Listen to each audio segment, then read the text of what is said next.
بسم اللہ الرحمن الرحیم۔ السلام علیکم، آپ دیکھ رہے ہیں الف نیوز اور میں ہوں آپ کے ساتھ ماجد علی۔ شامل کرتے ہیں آج کی ون لائن ہیڈ لائنز۔ خبردار، اسرائیل پر حملے سے باز رہیں، واشنگٹن کا ایران اور حزب اللہ کو پیغام۔ غزہ میں اسرائیل اور فلسطینی دھڑوں کے درمیان 7 اکتوبر کو شروع ہونے والی لڑائی کی توسیع اور اس کی چنگاری علاقائی جنگ میں پھیلنے کے بارے میں بڑھتے ہوئے بین الاقوامی خدشات کے تناظر میں امریکہ نے ایران اور اس کے پراکسیز کو واضح طور پر فیصلہ کن پیغام جاری کر دیا۔ امریکی حکام نے انکشاف کیا ہے کہ صدر جو بائیڈن کی انتظامیہ نے ترکیہ سمیت علاقائی شراکت داروں کے ذریعے تہران اور حزب اللہ دونوں کو پیغام بھیجا اور کہا ہے کہ اگر اسرائیل کے خلاف حملہ ہوتا ہے تو امریکہ اسے روکنے کے لیے فوجی مداخلت کرے گا۔ لبنان سے 30 میزائل صہیونی حکومت کی طرف داغ دیے گئے۔ الجزیرہ چینل نے غاصب صہیونی حکومت کی فوج کے حوالے سے رپورٹ دی ہے کہ لبنان سے غاصب اسرائیل کے شمالی علاقوں کی طرف 30 میزائل فائر کیے گئے ہیں۔ رپورٹ کے مطابق غاصب صہیونی فوج نے اس کے ساتھ ہی یہ دعویٰ بھی کیا ہے کہ غاصب فوج کے توپ خانے کے ذریعے اس علاقے پر فائرنگ کی گئی جہاں سے یہ میزائل داغے گئے تھے۔ غزہ جنگ سے اسرائیل کو 51 ارب ڈالر نقصان کا تخمینہ۔ اتوار کے روز غزہ کی پٹی میں جنگ 30ویں دن میں داخل ہوئی تو اسی روز اسرائیلی اقتصادی اخبار نے وزارت خزانہ کے ابتدائی اعداد و شمار کا حوالہ دیتے ہوئے رپورٹ پیش کی ہے۔ اس رپورٹ میں بتایا گیا ہے کہ اسرائیل جس جنگ میں لڑ رہا ہے اسے اس جنگ کی لاگت 200 بلین شیکل میں پڑ رہی ہے۔ 200 بلین شیکل 51 بلین ڈالر کے قریب بنتے ہیں۔ 51 بلین ڈالر کے ان اخراجات کا تخمینہ اسرائیلی جی ڈی پی کے 10% تک پہنچ جاتا ہے۔ اقوام متحدہ کی قرارداد کے مطابق آزاد فلسطین کی حمایت کرتے ہیں چین نے بڑا پیغام جاری کر دیا۔ چینی وزارت خارجہ کا کہنا ہے کہ چین اقوام متحدہ کی قراردادوں کے مطابق آزاد فلسطینی ریاست کی حمایت کرتا ہے۔ اپنے ایک بیان میں ترجمان چینی وزارت خارجہ نے کہا ہے کہ اسرائیل فلسطینی تنازع پر چین کا موقف ہمیشہ سے مستقل اور واضح ہے۔ چین یو این کی قراردادوں کے مطابق فلسطینی ریاست کا حامی ہے۔ حماس اسرائیل تنازع، فرانس نے غزہ میں مکمل جنگ بندی کا مطالبہ کر دیا۔ اقوام متحدہ میں فرانسیسی مندوب نے غزہ میں مکمل جنگ بندی کا مطالبہ کر دیا۔ سیکیورٹی کونسل کے اجلاس کے بعد گفتگو کرتے ہوئے ڈیروری کا کہنا تھا کہ غزہ میں انسانی بنیادوں پر امداد کی رسائی بہت ضروری ہے جبکہ پائیدار امن نہ ہونے کی وجہ سے ناممکن ہے۔ کیا رہے کہ اسرائیل اور حماس کے درمیان گزشتہ 1 ماہ سے جاری جنگ کے حوالے سے فرانس نے غزہ کی آبادی کو دیے جانے والے اب تک کے امدادی سامان بارے بین الاقوامی کانفرنس کے انعقاد کا اعلان کر رکھا ہے۔ ہزاروں زخمی مصر منتقل، رفح کراسنگ دوبارہ کھول دی گئی۔ اسرائیل کی جانب سے غزہ پر بربریت کا سلسلہ جاری ہے جس کے نتیجے میں اب تک ہزاروں کی تعداد میں معصوم شہری لقمہ اجل بن چکے ہیں۔ ایسے میں غزہ اور مصر کے درمیان رفح کراسنگ کو مریضوں اور غیر ملکیوں کے انخلاء کے لیے دوبارہ کھول دیا گیا ہے۔ غیر ملکی ذرائع ابلاغ کا اس حوالے سے کہنا تھا کہ رفح کراسنگ سے اب تک 90 سے زائد فلسطینی زخمیوں کو مصر منتقل کیا جا چکا ہے۔ اس سے قبل ایمبولینسز پر اسرائیلی حملے کے بعد رفح کراسنگ بند کر دی گئی تھی۔ حماس کا اسرائیل کو واضح پیغام۔ تفصیلات کے مطابق القسام بریگیڈ کے ترجمان ابو عبیدہ نے اسرائیل کو پیغام دیتے ہوئے کہا ہے کہ تم یہ سوچ کر بے وقوف نہ بنو کہ خوفناک قتل عام کر کے ہمیں کمزور کر دو گے، لیکن تم جان لو ہمارا درد تمہارے چہرے پر پڑ جائے گا۔ ابو عبیدہ کا مزید کہنا تھا کہ میں تمہارے پاس ایسے لوگوں کو لایا ہوں جو موت کو اس طرح پسند کرتے ہیں جیسے تم لوگ زندگی سے محبت کرتے ہو۔ ترجمان نے نتن یاہو اور اس کی فوجی قیادت کو خوشخبری دیتے ہوئے کہا ہے کہ وہ اس جنگ کے اختتام پر گھٹنے ٹیکنے پر مجبور ہو جائیں گے۔ انشاءاللہ واپسی قریب ہے۔ غزہ پر اسرائیلی جارحیت اسلامی تعاون تنظیم کا ہنگامی اجلاس 12 نومبر کو ہوگا۔ غیر ملکی میڈیا کی رپورٹ کے مطابق OIC اجلاس میں فلسطینی عوام کے خلاف اسرائیلی جارحیت پر تبادلہ خیال کیا جائے گا۔ رپورٹ کے مطابق سعودی عرب میں ہونے والے OIC اجلاس میں ایرانی صدر ابراہیم رئیسی کی شرکت متوقع ہے۔ غیر ملکی میڈیا کی رپورٹ کے مطابق OIC کے رکن ممالک کئی مرتبہ مطالبہ کر چکے ہیں اسرائیل جنگ بندی کرے۔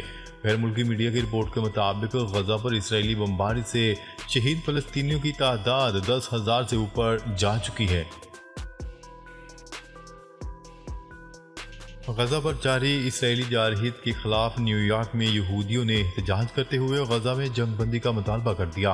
غیر ملکی میڈیا کی رپورٹ کے مطابق نیو یارک میں سینکڑوں یہودیوں نے غزہ میں اسرائیلی بربریت کے خلاف آواز اٹھائی اور اپنا احتجاج ریکارڈ کروایا۔ میڈیا رپورٹس کے مطابق یہودیوں نے احتجاج کے دوران سیاہ ملبوسات پہن رکھے تھے، جبکہ انہوں نے انوکھے انداز میں احتجاج کرتے ہوئے آزادی کی علامت سمجھے جانے والا لبرٹی کا مجسمہ بھی اٹھا رکھا تھا۔ غزہ میں اسرائیلی وحشیانہ کارروائی جاری، 24 گھنٹوں میں مزید 306 فلسطینی شہید۔ فلسطینی وزارت صحت کی جانب سے جاری بیان کے مطابق گزشتہ 24 گھنٹوں کے دوران اسرائیلی جارحیت سے مزید 306 فلسطینی شہید ہوئے، جس کے بعد 7 اکتوبر سے اب تک شہید ہونے والے افراد کی تعداد 10,328 ہو گئی ہے۔ اسرائیل کو دیا گیا امریکی دفاعی نظام ناکام، تل ابیب پر ہی میزائل داغ دیا۔ عرب میڈیا کی رپورٹ کے مطابق اسرائیل کے دفاعی نظام نے، جو آئرن ڈوم کے نام سے مشہور ہے، تل ابیب پر ہی میزائل داغ دیا۔ اسرائیلی دفاعی نظام حماس کے مؤثر ترین میزائل حملے روکنے میں بھی بری طرح ناکام رہا ہے۔ G7 وزراء خارجہ کا اجلاس آج ہوگا۔ G7 وزراء خارجہ کا اجلاس موجودہ صدر مملکت جاپان کی میزبانی میں ٹوکیو میں ہوگا۔ جاپانی وزیر خارجہ کی زیر صدارت اجلاس میں گروپ کے دیگر رکن ممالک امریکہ، کینیڈا، جرمنی، اٹلی، برطانیہ اور فرانس کے وزراء خارجہ بھی شرکت کریں گے۔ اجلاس میں اسرائیل غزہ صورتحال، روس یوکرین جنگ اور ماحولیات جیسے مسائل پر بات چیت ہوگی۔ علاوہ ازیں ایشیا پیسیفک جیو پولیٹیکل امور میں چین کے اثر و رسوخ اور شمالی کوریا کے جوہری پروگرام پر بھی بات چیت کی جائے گی۔ جنوبی کوریا، امریکہ نے علاقے میں اپنی اسٹریٹجک موجودگی میں اضافہ کر دیا۔ جنوبی کوریا انتظامیہ نے کہا ہے کہ امریکہ نے بشمول جوہری بمبارڈ طیاروں کے علاقے میں اپنی اسٹریٹجک موجودگی میں اضافہ کر دیا ہے۔ نیوز رپورٹ کے مطابق جنوبی کوریا انتظامیہ سے ایک بااثر شخصیت نے نام کو پوشیدہ رکھتے ہوئے سلامتی کے موضوع پر امریکہ کی طرف سے جنوبی کوریا کو کروائی گئی یقین دہانیوں کے بارے میں بیانات جاری کیے ہیں۔ سرکاری شخصیت کا کہنا ہے کہ امریکہ نے جنوبی کوریا میں اپنی اسٹریٹجک موجودگی میں اضافہ کر دیا ہے اور اس میں جوہری صلاحیت کے حامل B-52 بمبارڈ طیارے بھی شامل ہیں۔ اقتصادی تعاون تنظیم اجلاس میں شرکت کے لیے ترک صدر رجب طیب ایردوان ازبکستان روانہ ہوں گے۔ ترک صدر رجب طیب ایردوان 8 تا 9 نومبر کے درمیان تاشقند میں منعقدہ اقتصادی تعاون تنظیم کے 16ویں اجلاس میں شریک ہوں گے، جو کہ 2 دن جاری رہے گا۔ اجلاس کے دوران ترک صدر رجب طیب ایردوان بین الوفود مذاکرات کے علاوہ سربراہوں سے بھی ملاقات کریں گے۔ اجلاس میں اسرائیل فلسطین صورتحال اور فلسطین کے لیے فوری انسانی امداد کی فراہمی سمیت رکن ممالک کے ساتھ جارتی اقتصادی اور ثقافتی تعاون کے فروغ پر بھی تبادلہ خیال کیا جائے گا۔ ترکیہ اپنی پہلی خلائی گاڑی 2026 میں خلا میں روانہ کرے گا۔ کیا سائنسی و تحقیقی ادارے سے موصولہ معلومات کے مطابق وزارت صنعت و ٹیکنالوجی، ترکیہ خلائی ایجنسی اور دیگر ملکی اداروں کی کوششوں سے شروع کیے گئے قومی خلائی پروگرام کے دائرہ کار میں ترکیہ کے 10 سالہ خلائی منصوبہ اور ہدف کا تعین کیا گیا ہے۔ اعلان کیے گئے 10 پروگراموں میں سے پہلا لونر تحقیقاتی پروگرام ہے، جس کی تکمیل کے بعد ترکیہ چاند پر جانے والے گنے چنے ممالک میں شامل ہونے کا ہدف رکھتا ہے۔ سموگ کی صورتحال، جمعرات سے اتوار تک تمام سرکاری و تعلیمی ادارے بند رہیں گے۔ ذرائع پنجاب حکومت نے جمعہ اور ہفتے کی چھٹی کا اعلان کر دیا۔ ذرائع پنجاب حکومت کا کہنا ہے کہ جمعہ اور ہفتہ تمام تعلیمی ادارے بند رہیں گے۔ فیصلہ فضائی آلودگی بڑھنے کے پیش نظر کیا گیا۔ جمعرات سے اتوار تک تمام سرکاری ادارے و تعلیمی ادارے بند رہیں گے۔ اس سے قبل پنجاب حکومت نے شاعر مشرق علامہ اقبال کے یوم پیدائش پر عام تعطیل کا اعلان کر رکھا تھا۔ سعودی عرب اور روس کا تیل کی پیداوار سے متعلق اہم فیصلہ۔ دنیا میں تیل برآمد کرنے والے سر فہرست ممالک سعودی عرب اور روس نے اعلان کیا ہے کہ وہ رواں سال کے آخر تک اپنی اضافی رضاکارانہ تیل کی پیداوار میں کمی کا سلسلہ جاری رکھیں گے۔ دونوں ممالک کا کہنا تھا کہ ان کی کٹوتیوں کا اگلے ماہ جائزہ لیا جائے گا تاکہ اسے بڑھانے یا مزید کم کرنے پر غور کیا جا سکے، کیونکہ خام مارکیٹوں پر طلب اور معاشی نمو کے اثرات پڑ رہے ہیں۔ مودی سرکار مسلم دشمنی میں علی گڑھ کا نام تبدیل کرنے پر تل گیا۔ بھارت کے مودی سرکار مسلم دشمنی میں الہ آباد اور فیض آباد کے بعد اب علی گڑھ کا نام بھی تبدیل کرنے جا رہی ہے۔ بھارت میں ہندو انتہا پسند تنظیم بی جے پی کی مرکزی حکومت کے دوسرے دور میں بھی وزیر اعظم نریندر مودی کی آشیرواد سے مسلم مخالف مہم عروج پر ہے، جبکہ سیاسی فائدہ اٹھانے کے لیے بی جے پی اور اس کی ذیلی انتہا پسند تنظیمیں مسلم مخالف کارڈ کو ہمیشہ سے استعمال کرتی آ رہی ہیں۔ پاکستان آرمی نے غزہ کے لیے امداد کی دوسری کھیپ روانہ کر دی۔ پاک فوج اور نیشنل ڈیزاسٹر مینجمنٹ اتھارٹی نے غزہ کے لیے یہ امداد کی دوسری کھیپ اسلام آباد سے براستہ مصر روانہ کی ہے۔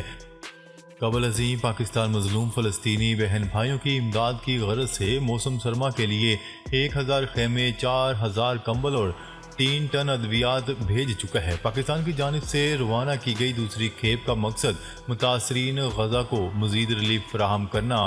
پاکستان مشکل کی اس گھڑی میں فلسطینی بہن بھائیوں کے ساتھ کھڑا ہے اور ان کی حمایت جاری رکھے گا۔ اسرائیل بمباری سے غزہ میں 56 مساجد شہید، 122 اسکول اور ہزاروں رہائشی عمارتیں تباہ۔ غزہ کے حکومتی میڈیا آفس کی جانب سے جاری بیان کے مطابق اسرائیلی بمباری کے باعث اوسطاً ہر منٹ میں 1 زخمی ہسپتال پہنچتا ہے، جبکہ ہر گھنٹے 15 میتیں ہسپتال میں پہنچائی جاتی ہیں۔ بیان میں مزید بتایا گیا ہے کہ ہر گھنٹے اوسطاً 5 خواتین اور 6 بچے شہید ہو رہے ہیں۔ سعودی عرب میں اعلیٰ تعلیم کے خواہش مند پاکستانی طلبہ کے لیے اسکالرشپ کی تعداد بڑھا کر 700 کر دی گئی۔ تفصیلات کے مطابق پاکستان میں مقیم طلبہ اور مملکت میں قانونی رہائشی دونوں ان اسکالرشپ کے لیے یونیورسٹی کی متحد آن لائن ویب سائٹ کے ذریعے درخواست دے سکتے ہیں۔ 75% طلبہ کو پاکستان سے اسکالرشپ دی جائے گی، جبکہ 25% وظائف مملکت میں مقیم پاکستانی طلبہ کو دیے جائیں گے۔ انتخابات کو عوام کے فائدے کے لیے یقینی بنایا جائے، امریکہ کی پاکستان کو ہدایت۔ امریکہ نے پاکستان کو ہدایت کی ہے کہ عام انتخابات کو عوام کے فائدے کے لیے یقینی بنایا جائے۔ غیر ملکی خبرساز ایجنسی کی رپورٹ کے مطابق امریکی محکمہ خارجہ کے ترجمان نے پریس بریفنگ میں کہا ہے کہ امریکہ پاکستان میں آزاد اور منصفانہ انتخاب چاہتا ہے۔ ان کا کہنا ہے کہ امریکہ کی توجہ پاکستان میں آزادانہ اور منصفانہ انتخابات پر مرکوز ہے، جبکہ کسی امیدوار یا سیاسی جماعت کی نمائندگی کے بارے میں کوئی اندازہ نہیں دے سکتے۔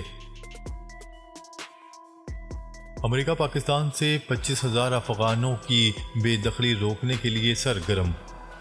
امریکی حکومت 25,000 افغان باشندوں کی بے دخلی روکنے کے لیے نگراں حکومت سے مسلسل رابطے میں۔ اسلام آباد میں امریکی سفارت خانے نے ان افغان باشندوں کے تحفظ کے لیے ہاٹ لائن قائم کرنے کے علاوہ شناخت کے لیے خطوط بھی جاری کر دیے ہیں۔ یہ وہ لوگ ہیں جو کابل میں طالبان کے برسر اقتدار آنے سے کچھ قبل یا بعد افغانستان چھوڑ کر پاکستان آ گئے تھے۔ انٹر بینک میں ڈالر 1 روپے 10 پیسے مزید مہنگا ہو گیا۔ اسٹیٹ بینک آف پاکستان کی جانب سے جاری اعداد و شمار کے مطابق منگل کے روز کاروبار کے اختتام پر ڈالر کی قیمت میں مزید 1 روپے 10 پیسے کا اضافہ ہوا ہے، جس کے بعد ڈالر کی قیمت 285 روپے 29 پیسے سے بڑھ کر 286 روپے 39 پیسے کی سطح پر بند ہوئی۔ ناظرین، اب تک کے لیے اتنا ہی۔ مزید خبریں لے کر بہت جلد آپ کی خدمت میں حاضر ہوں گے۔ تب تک کے لیے اپنا خیال رکھیے گا۔ اللہ نگہبان۔